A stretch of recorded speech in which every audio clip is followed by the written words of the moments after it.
আজকে আলোচনা করব সিভিল সার্জন কার্যালয়ে প্রশ্ন প্যাটার্ন। অর্থাৎ আমি একটি প্রশ্ন প্যাটার্ন নিয়েছি। প্যাটার্নটি A to Z সলিউশন করব, সমাধান করব। এখান থেকে আপনারা যে কোনো চাকরি পরীক্ষায় কমন থাকবে ইনশাল্লাহ। তাই আমি বলবো সম্পূর্ণ ভিডিওটা দেখলে আপনার সকল কিছু ক্লিয়ার হয়ে যাবে। দেখতে পাচ্ছেন এখানে স্ক্রিনে সিভিল সার্জন কার্যালয়, পদের নাম নিয়েছি স্বাস্থ্য সহকারী এবং কি পরীক্ষা হয় 80 নাম্বারে, সময় থাকে 90 মিনিট এবং পদের নাম স্বাস্থ্য সহকারী পদ। যারা এই পদে বিভিন্ন জেলা আবেদন করেছেন তাদেরকে বলবো অবশ্যই সম্পূর্ণ ভিডিওটা আমার সাথে ধৈর্য সহকারে দেখলে আপনার সকল কিছু ক্লিয়ার হয়ে যাবে ইনশাল্লাহ। আমি আজকে সম্পূর্ণ প্যাটার্নটি সমাধান করব। তার আগে বলে রাখি, আপনি সিভিল সার্জন কার্যালয়ে পরীক্ষার্থী হয়ে থাকলে আপনাদের জন্য অনেক যাচাই বাছাই করে চূড়ান্ত সাজেশন তৈরি করা হয়েছে ইনশাল্লাহ। আমরা 20 জন টিচার মিলে এই সাজেশনটি তৈরি করেছি। আপনারা এই সাজেশন থেকে শতভাগ কমন পাবেন। সাজেশনটি নিতে স্ক্রিনে দেওয়া হোয়াটসঅ্যাপ নাম্বারে মেসেজ করে বলুন যে ভাই আপনার এই চূড়ান্ত সাজেশনটি প্রয়োজন, সাথে সাথে সাজেশনটি পেয়ে যাবেন। যাদের হোয়াটসঅ্যাপ নেই তারা ইমোতে মেসেজ করে সাজেশনটি সংগ্রহ করতে পারবেন। সাজেশনের মূল্য 100 টাকা। আমি বলবো আপনি যদি সিভিল সার্জন কার্যালয়ে পরীক্ষার্থী হয়ে থাকেন অবশ্যই আমার সাজেশনটি নেবেন, ফলো করবেন। সাজেশনের বাইরে আর কিছু পড়তে হবে না। দেখেন এখন মূল কথায় চলে আসছি। এখন আমি প্রশ্ন সমাধান করে দিব।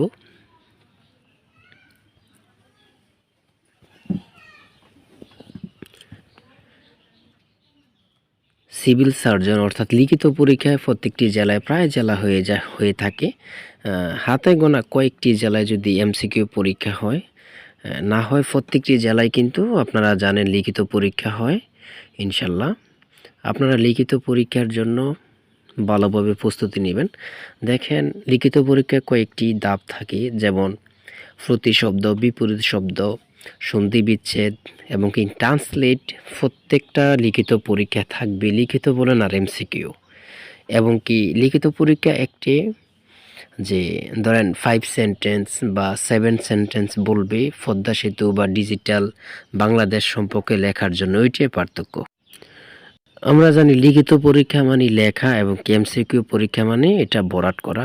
লিখিত পরীক্ষার বেলা এটা একটু মুখস্থ করে যেতে হয় এবং এমসিকিউর বেলা যদি এটা মনে করে একটু রিভিশন দিয়ে গেলে ওই যে প্রশ্ন দেখলে মনে হয়ে যায়, তখন টিক মার অথবা বরাট করে আসলে চলে।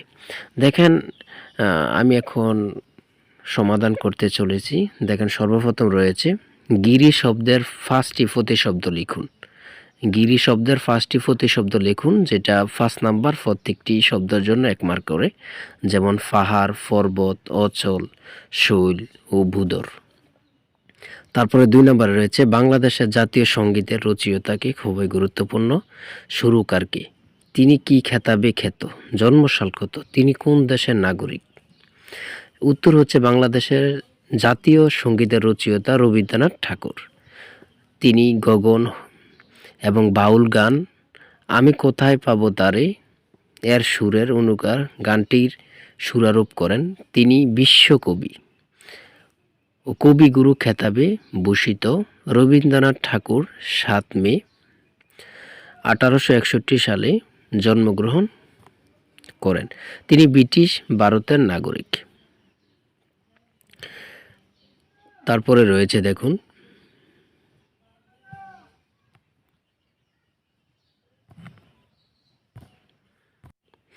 রবীন্দ্রনাথ ঠাকুর, তিনি ব্রিটিশ ভারতের নাগরিক। রবীন্দ্রনাথ ঠাকুর 7 মে 1861 সালে জন্মগ্রহণ করেন। তারপরে 3 নম্বরে বাংলাদেশের জাতীয় কবির 5টি বাক্যগ্রন্থের নাম লিখুন। বাংলাদেশের জাতীয় কবি আমরা জানি কাজী নজরুল ইসলাম। তার 5টি কাব্যগ্রন্থ হলো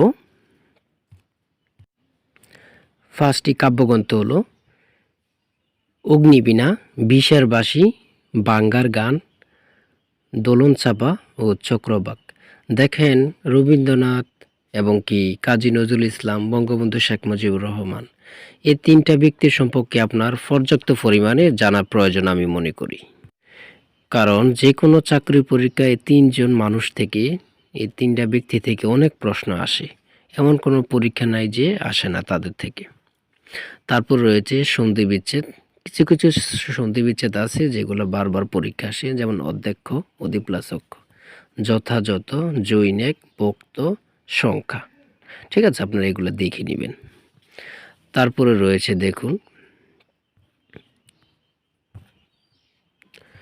5 নম্বরে রয়েছে কারক, শব্দ, পদ, কাল ও নিত্যবৃত্ত অতীত।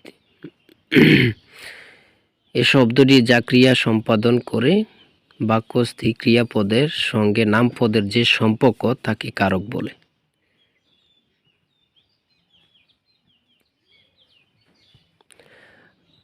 শব্দ এক বা একাধিক ধ্বনি বা বর্ণ মিলে কোনো অর্থ প্রকাশ করলে তাকে শব্দ বলে। পদ কাকে বলে? বিভক্তিযুক্ত শব্দ বা ধাতুকে পদ বলে, অর্থাৎ বাক্য ব্যবহৃত প্রত্যেকটি শব্দই এক একটি পদ।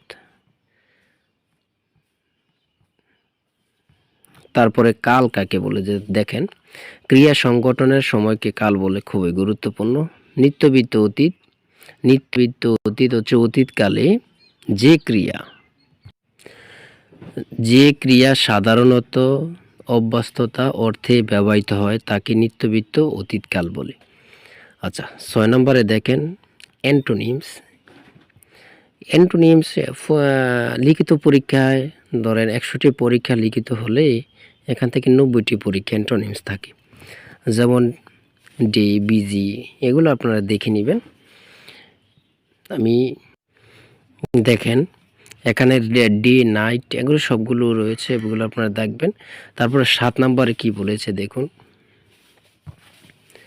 Right down Bangla meaning of the following word. এই ফলোইং ওয়ার্ডগুলো আপনারা দেখবেন, এই যে এগুলো আপনারা দেখে নেবেন। তারপর 8 নম্বরে রয়েছে দেখেন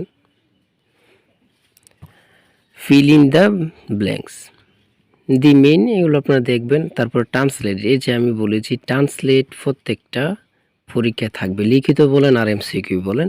আমি তোমাকে ভাত খাওয়াবো, আই শিল ফিড ইউ, মাস্ক পরুন, কোভিড প্রতিরোধ করুন। তারপরে দেখেন ভেরি ইন্টারেস্ট একটা ইয়াতে আসলাম, এখানে রয়েছে write down 6 sentence about Padma bridge. আমি বলেছি যে পদ্মা ব্রিজ অথবা digital Bangladesh, smart Bangladesh, tunnel, এগুলো নিয়ে 5 থেকে 6-7 এমন বাক্য লিখতে বলবে, এগুলো আপনারা দেখে যাবেন। লিখিত পরীক্ষা এগুলো আসে, দেখেন এগুলা। তারপরে থাকবে গণিত অঙ্ক, গণিত সমাধান। মোট কথা আপনি যত লিখবেন ভালো করে গুছিয়ে লিখতে হবে। লিখিত পরীক্ষা মানে সুন্দরভাবে গুছিয়ে লিখলে আপনার ভালো হয়। তারপরে অঙ্কের মধ্যে আসেন যে 11 নম্বরে 2x + 2x 2/x = 3 হলে এত এতর মান কত? প্রশ্নটি দেয়া আছে এবং কি অঙ্কটির সমাধান সহ আছে, দেখুন অঙ্কটি। তারপরে 12 নম্বরে দিয়েছে একজন ব্যক্তি শতকরা 5% আয়কর দেন, তিনি বছরে মোট 2000 টাকা আয়কর দিলে তার মোট আয়কর কত? খুবই একদম সহজ অঙ্ক, মনে করেন এগুলো বলা লাগবে না, আমার মনে হয় আপনার পারবেন। 5 টাকা আয়কর দিলে 100 টাকা, 1 টাকায় দিলে এত এবং 2000 দিলে এত টাকা। ঠিক আছে, এগুলো সহজ অঙ্ক। তারপরে রয়েছে 13 নম্বরে একটি কলম 11 টাকায় বিক্রি করলে 10% লাভ হয়, কলম ক্রয় মূল্য কত? দেখেন লাভ যদি বলে তাহলে আমরা কি করব, 100-এর সাথে 10 যোগ দিব, 110। আর যদি ক্ষতি বলে তাহলে 100-এর সাথে 10 মাইনাস দিব। এভাবে করলে অঙ্ক মিটে যায়। ঠিক আছে, এগুলো বুঝলে একদম সহজ অঙ্ক। তারপরে রয়েছে 14 নম্বরে রয়েছে দেখেন বঙ্গবন্ধু।